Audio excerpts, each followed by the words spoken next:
Nous bénissons le Seigneur, donc, je le disais, pour sa miséricorde. Oui, la miséricorde de Dieu. Et la semaine dernière, justement, je vous avais dit combien l'amour est une donnée essentielle pour rendre notre foi efficace. Si nous ne marchons pas dans l'amour, nous ne pouvons pas expérimenter une foi puissante. Or, le Seigneur n'imagine pas son Église en dehors de cette puissance. Mais il le dit, quand le Fils de l'homme reviendra sur la terre, trouvera-t-il la foi? Parce qu'il dit que l'amour du plus grand nombre refroidira. Donc, plus les années passent, plus les siècles avancent, et plus l'amour se refroidit. Donc, nous avons besoin particulièrement de réchauffer l'amour au milieu de nous. Oui, dehors, l'amour se refroidit, mais pas au centre du réveil chrétien. Amen. L'amour doit être fort, beaucoup plus fort dans ta vie. Ne regarde pas à ton prochain, ne regarde pas à l'autre, mais regarde à toi, comment toi tu es positionné dans l'amour. Parce que bien souvent, on va se dire, oh, tel endroit, il n'y a pas assez d'amour. Mais toi, est-ce que toi, tu es dans l'amour? C'est toi qui dois veiller à être dans l'amour. C'est quelque chose de personnel. Est-ce que toi, tu marches dans l'amour? Tu ne peux pas faire le changement dans la vie de l'autre, mais par contre, tu peux travailler pour être plus dans l'amour. Amen. Donc, nous allons y travailler. Et tout au long de la semaine, eh bien, une donnée qui est importante et qui fait partie de l'amour, c'est la miséricorde. Sans la miséricorde, nous ne pouvons pas dire que nous aimons vraiment. Parce qu'il y a toujours quelque chose que nous allons reprocher à notre prochain, que nous allons voir qu'il n'a pas fait ceci, il n'a pas fait cela, ou il fait des choses qui peuvent nous offenser. Mais oui, mais nous aussi nous offensons. Et souvent on n'est plus conscient des erreurs ou des choses que l'autre fait plutôt que de ce que nous faisons nous-mêmes. Donc nous avons un changement profond à établir. Nos yeux doivent être tournés sur nous pour voir nos erreurs et tournés vers l'autre pour bénir et pour accomplir une grande œuvre de miséricorde. Donc je l'ai dit et je le redis encore, la relation avec le prochain est une clé pour notre foi. Si tu veux expérimenter la puissance du Seigneur, voir que ta foi produit des miracles, alors sache que ta foi est rendue efficace par l'amour. Cela signifie que sans l'amour, elle est inopérante. Et une des données importantes de l'amour, c'est le pardon. Tu dois apprendre à pardonner. Tu dois apprendre à pardonner. Et je vais premièrement, ce matin, m'adresser aux hommes. Vous le permettez? Parce que les femmes ont un cœur et les hommes ont un cœur. Dieu n'a pas fait les hommes et les femmes pareils. Je sais que nous sommes dans un temps où on voudrait, eh bien, nous faire croire que c'est...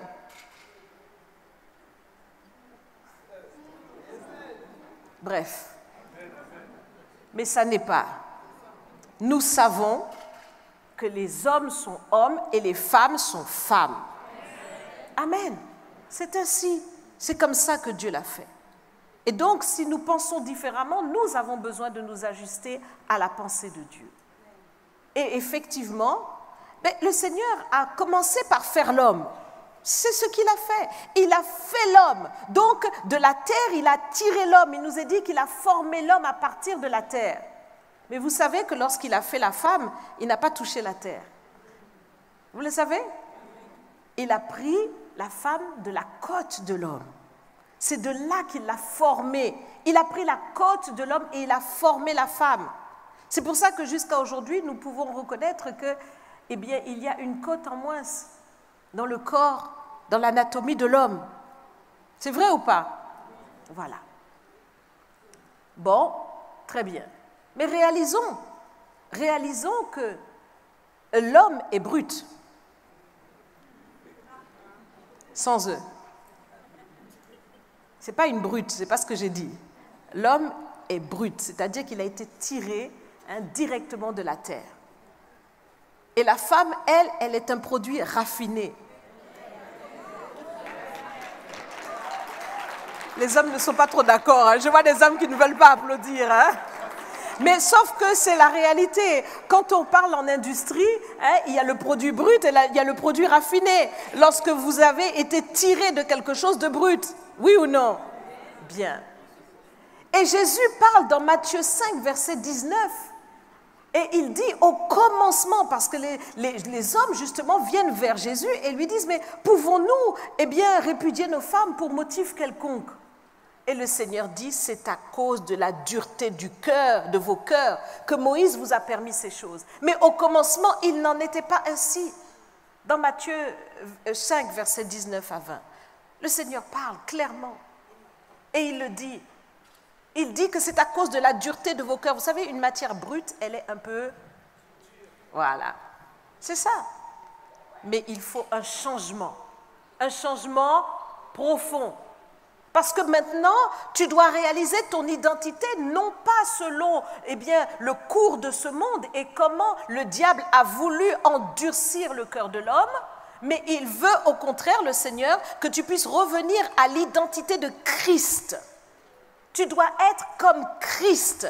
Et particulièrement, je m'adresse aux hommes ce matin, parce que votre chef, c'est Christ, vous le savez, et vous avez donc pour modèle direct votre chef, et vous devez pleinement vous soumettre à lui. Donc, votre cœur, je parle aux hommes premièrement, doit maintenant changer, et de cette dureté-là doit laisser la place à la douceur de Christ. À la douceur de Christ. Pourquoi je dis cela? Parce que je sais que la plupart des hommes, lorsqu'ils sont blessés, et ça arrive que les hommes soient blessés, messieurs, c'est vrai, vous pouvez être blessés, même si vous avez des gros bras et tout ça là, mais vous avez un cœur. Et vous êtes blessés aussi par des situations que votre femme peut faire, des choses qui peuvent vous attrister. Mais lorsque l'homme est blessé, il ne réagit pas comme la femme. Lorsque l'homme est blessé, il se ferme, il se braque. Il rentre dans un silence. Il ne parle plus. Aïe, aïe, aïe.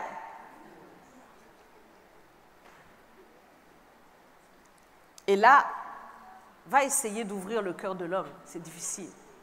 Mesdames, vous en savez quelque chose. Donc, ça, vraiment, cette susceptibilité-là, il faut que ça cesse. Non, nous disons les choses parce que le Seigneur le dit ici, il le dit clairement. Il dit que votre foi est opérante par l'amour, mais dans l'amour, ce n'est pas la dureté, l'amour, c'est la miséricorde. L'amour, c'est la compassion. Donc, il faut maintenant mettre de la compassion dans le cœur. Nous sommes au cœur de la relation avec le prochain. Et dans la relation avec le prochain, dans la relation avec la femme, avec votre épouse, avec celle qui est véritablement votre vis-à-vis, il faut un changement profond. Il faut continuer d'ouvrir le cœur, il faut continuer de parler avec amour, de parler avec douceur. Il y a un changement profond à opérer, messieurs. Ressembler à Christ. Retirer toutes les choses qui endurcissent le cœur. Cette dureté doit disparaître pour laisser place à la douceur de Christ. La compassion doit vous faire revenir vite. Je sais que les femmes montent, mais elles descendent aussi vite. Oui, c'est la vérité. En général, la femme, elle monte, elle veut dire. Mais une fois qu'elle a dit, c'est fini, on n'en parle plus, on est passé à autre chose. Mais l'homme, lui, il n'entend pas comme ça. La situation reste là. Tu m'avais mal parlé la dernière fois. Mais ça pose problème, parce que nous voulons une église puissante. Et si l'église doit être puissante, ça signifie que les couples doivent être puissants. Et pour que les couples soient puissants, il faut effectivement qu'il y ait un vrai amour manifesté dans le quotidien, dans les petites choses du quotidien. Il doit y avoir une atmosphère d'amour, de pardon, de miséricorde. Le pardon à tous égards, à tous les niveaux. Pour la vaisselle qui n'a pas été faite, pour le verre qui n'a pas été mis en place comme il faut, pour la maison qui n'a pas été balayée, pour le repas que tu attendais qui n'est pas venu à temps. La miséricorde. En toute chose. Parce que c'est comme ça que maintenant la gloire de Dieu peut prendre place dans le couple. Et parce que la gloire de Dieu prend place dans le couple, l'atmosphère maintenant dans l'Église est transformée. Parce que la gloire est dans le couple, la gloire est dans l'Église. Amen.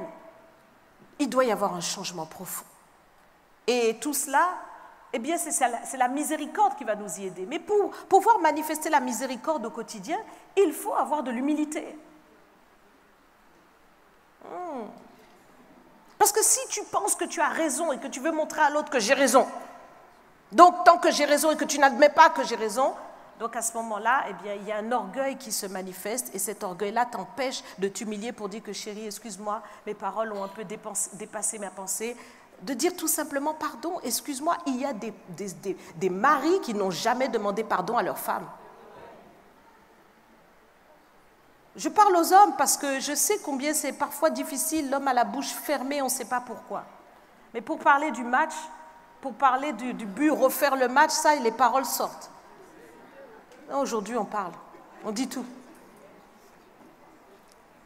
Pour appeler, pour pouvoir s'amuser, être sur les jeux vidéo, là, on a la bouche. Mais pour dire à sa femme, chérie, je te demande pardon, là, j'avais fait, voilà, non, on ne peut plus parler. Ce n'est pas normal, pas dans l'Église de Christ, pas au CRC. Amen. Pas au CRC. Amen. Parce que tu es enseigné. Tu es enseigné. Et tu mets un point d'honneur à mettre l'enseignement en pratique. Tu veux ressembler à Christ. Christ, c'est la douceur, c'est l'amour, c'est la miséricorde. Le Seigneur nous dit ici, dans Matthieu 6, verset 14, « Si vous pardonnez aux hommes leurs offenses, votre Père céleste vous pardonnera aussi. Mais si vous ne pardonnez pas aux hommes, votre Père ne vous pardonnera pas non plus vos offenses. » Je parle aux femmes. Là, maintenant, je parle aux femmes. Parce que tu as été offensé et ça remonte à loin. Il y a eu des hommes qui t'ont parlé, qui t'ont séduite, qui t'ont, trompé, qui t'ont malmené. Et donc, du coup, tu es braqué. Et tu retiens ces choses. Le gars qui t'avait dit, qui t'avait promis, qui t'avait dit des paroles dans l'oreille et qui n'a rien fait par rapport à ce qu'il avait dit, ça met un poids sur ton cœur. Et en fait, c'est le non-pardon qui est là. Tu n'as pas pardonné. Ce gars qui t'a fait des enfants et qui n'a pas pris soin d'eux et qui t'a laissé trimer toute seule. Cette personne qui t'avait dit « je vais t'épouser » et qui t'a lâché, clac. Et ton cœur est... Vraiment, tu dis « mais les hommes !» Je m'adresse aux femmes.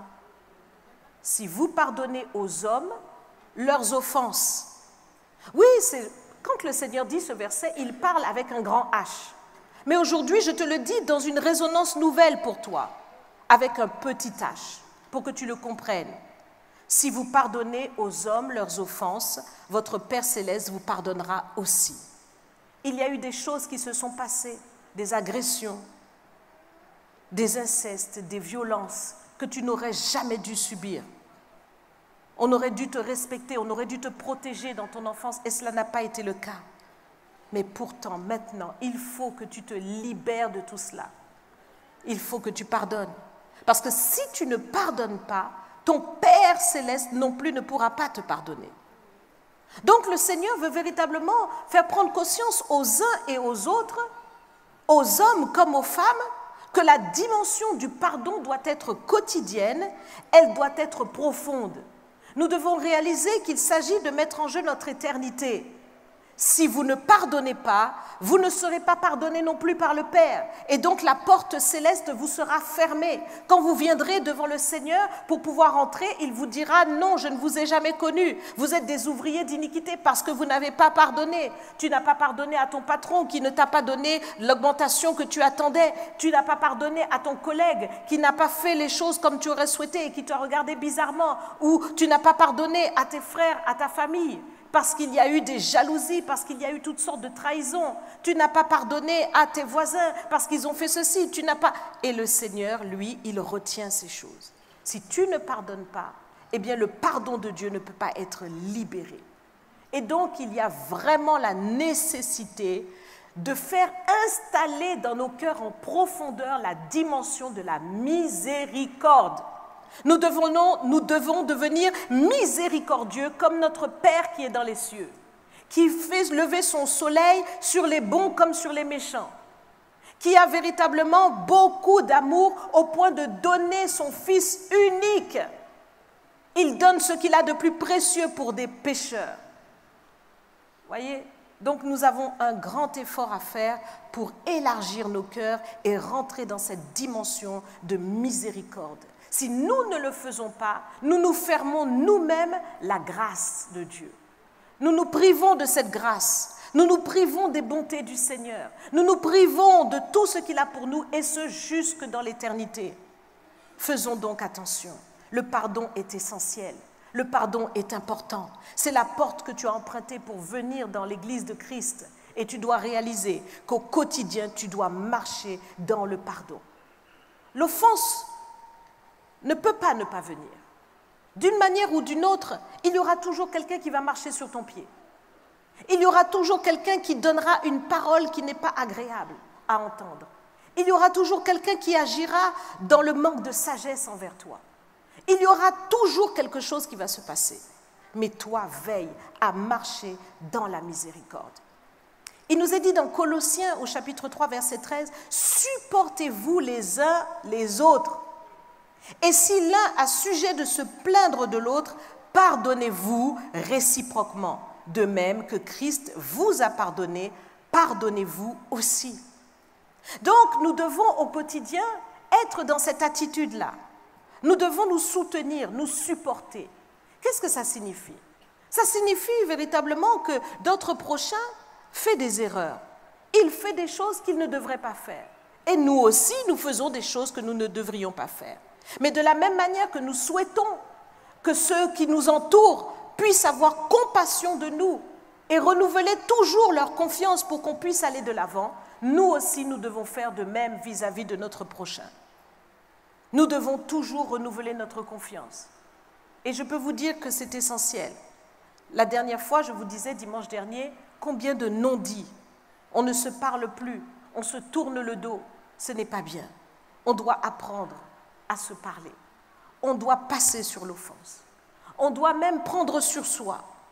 On doit laisser tomber, si je puis dire.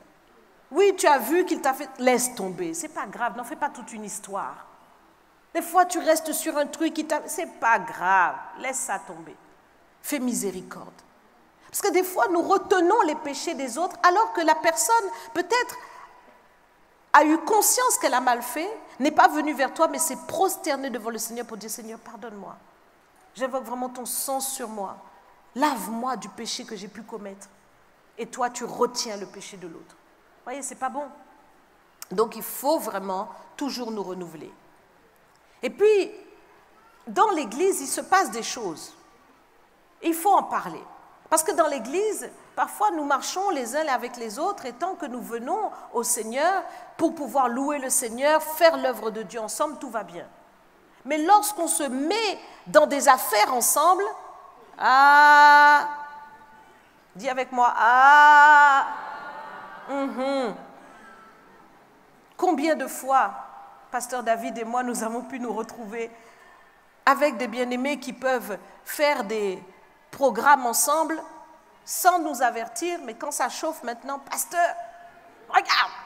Oui, mais est-ce que tu avais prié d'abord? Est-ce que c'était le plan de Dieu? Est-ce que tu as fait les choses sagement? Le Seigneur ne veut pas que l'on use de fraude l'un vis-à-vis de l'autre. Il faut que tu aies une parole et que ta parole, tu la respectes. Si tu dis à ton frère, prête-moi tant, et que tu lui dis, je te remets à telle date,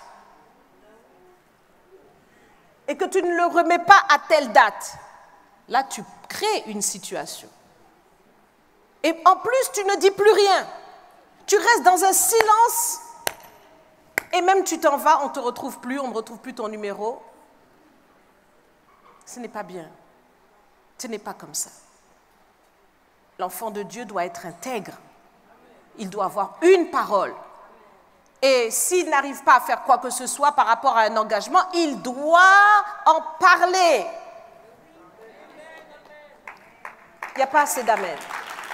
Il n'y a pas assez d'amen. Le Seigneur est très, très, très au clair là-dessus. Et sa parole est très importante pour nous, afin que nous ayons chacun une relation avec notre prochain qui glorifie le Seigneur. Regardez avec moi un passage qui se trouve dans 1 Thessaloniciens 4, verset 3, qui dit ceci. Ce que Dieu veut, c'est votre sanctification. Versets 3 à 6. Ce que Dieu veut, c'est votre sanctification. C'est que vous vous absteniez de l'impudicité. C'est que chacun de vous sache posséder son corps dans la sainteté et l'honnêteté, sans vous livrer à une convoitise passionnée, comme font les païens qui ne connaissent pas Dieu. C'est que personne n'use envers son frère de fraude et de cupidité dans les affaires, parce que le Seigneur tire vengeance de toutes ces choses, comme nous l'avons déjà dit et attesté. Donc nous voyons dans un tel passage que le Seigneur veut que l'Église marche dans une bonne conduite, que l'Église marche droit et que les relations entre les uns et les autres soient claires, comme de l'eau de roche, et qu'il n'y ait pas des choses qui soient déshonorantes dans nos relations et qui suscitent toute forme, en fait, d'injustice, qui sont contraires à la miséricorde de Dieu. Dieu nous a pardonné et nous aussi, nous devons apprendre, en marchant dans le pardon de Dieu, de renouveler complètement notre vie pour marcher de manière intégrale. Il faut réaliser que, effectivement, la transformation ou la grâce que Dieu nous a donnée, ce n'est pas pour véritablement couvrir une vie de méchanceté. Le Seigneur nous a fait grâce. Il nous a fait miséricorde, mais c'est afin que maintenant nous puissions porter la justice de Christ. Et dans cette justice, personne ne doit être lésé. Personne. Ton prochain ne doit pas être lésé à cause de toi. Donc c'est un comportement, une transformation. Je le redis, Galates 5, verset 14 nous dit « Car toute la loi est accomplie dans une seule parole. Dans celle-ci, tu aimeras ton prochain comme toi-même. Mais si vous vous mordez et vous dévorez les uns les autres, prenez garde que vous ne soyez détruits les uns par les autres. » Ce n'est pas le pâturage de Dieu de voir son peuple se détruire mutuellement, mais au contraire, par la miséricorde, le pâturage sera vraiment agréable et doux. Par cette justice qui nous accompagne au quotidien, le pâturage sera vraiment bon. Et nous voulons ce pâturage-là pour le centre du réveil chrétien. Nous voulons véritablement que le peuple de Dieu marche en bonne intelligence et que la grâce de Dieu puisse surabonder au milieu de nous. Nous voulons que la grâce surabonde. Nous voulons que jusque à la rue, là, jusque dans la rue, qui dépasse l'impasse, jusque dans la rue, les gens soient touchés. Que lorsqu'ils passent là, il y a une telle grâce, une telle ondée de grâce, que les gens se disent qu'il faut que je vienne là, il y a quelque chose qui se passe, je veux rentrer dans cette piscine de grâce, je veux rentrer dans cette piscine de miséricorde, je veux vivre mon Bethesda. Amen. Oui, c'est ici Bethesda, pour chacun d'entre nous, la piscine de la miséricorde. Amen. Dieu nous a fait miséricorde, faisons-nous miséricorde les uns les autres. Parlons-nous. Je le rappelle aussi, dans les équipes, entre chaque membre, nous devons nous parler, nous devons échanger, nous devons prendre le temps de nous aimer. C'est maintenant que ça se passe. Parce qu'à un moment donné, le Seigneur reviendra, nous serons enlevés, ou bien qu'il vienne nous chercher, mais quel que soit, nous aurons vécu ce qu'il faut, l'amour de Dieu, la miséricorde du Seigneur. Amen. Que le nom du Seigneur soit glorifié. Si nous avons compris ces choses, acclamons le Seigneur.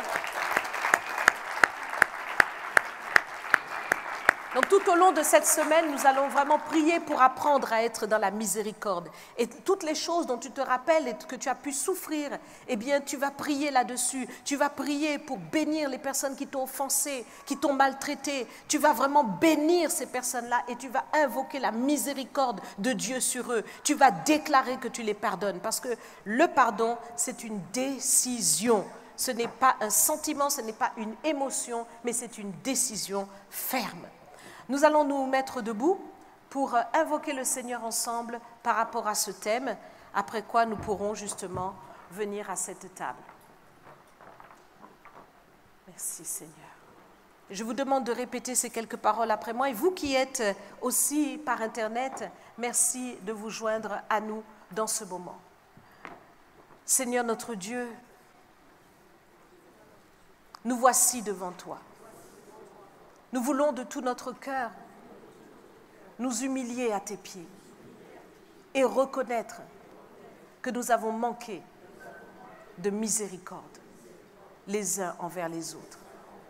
Mais aujourd'hui, nous nous repentons pour marcher dans la véritable compassion, être remplis de ton amour et pouvoir pardonner tous ceux qui nous ont offensés. Nous ne voulons retenir personne, car nous voulons que ton pardon soit total sur nos vies. Seigneur, nous rentrons dans cette dimension de pardon et de miséricorde. Nous pardonnons à tous ceux qui nous ont offensés. Nous pardonnons à tous ceux qui nous ont maltraités. Nous pardonnons à tous ceux qui ont mal parlé de nous, qui ont mal agi envers nous. Et maintenant, Seigneur, nous rentrons dans cette dimension de la miséricorde au quotidien envers notre prochain. Seigneur, c'est une puissance qui libère. Tu l'as manifestée à la croix. Tu as donné ta vie et tu as dit pardonne-leur car ils ne savent ce qu'ils font. Seigneur, tu as trouvé des circonstances atténuantes à ceux qui t'ont cloué sur la croix. Quelle miséricorde! C'est pourquoi nous aussi, Seigneur, nous voulons réaliser que tous ceux qui nous offensent ne savent pas ce qu'ils font. Et nous acceptons de marcher dans cette dimension qui te caractérise. Seigneur, merci pour le pardon. Par ce pardon, nous entrons dans ton royaume. Par ce pardon, nous avons la vie éternelle. Par ce pardon, nous devenons des instruments de ta justice sur la terre. Nous acceptons de livrer nos membres pour la justice de Dieu. Et nous changeons notre intelligence, notre façon de voir, notre façon de parler. Nous prenons la douceur dans nos bouches pour nous exprimer, afin que ta grâce coule comme un fleuve. Au nom de Jésus, Amen, amen, amen, amen. Gloire à Dieu, amen.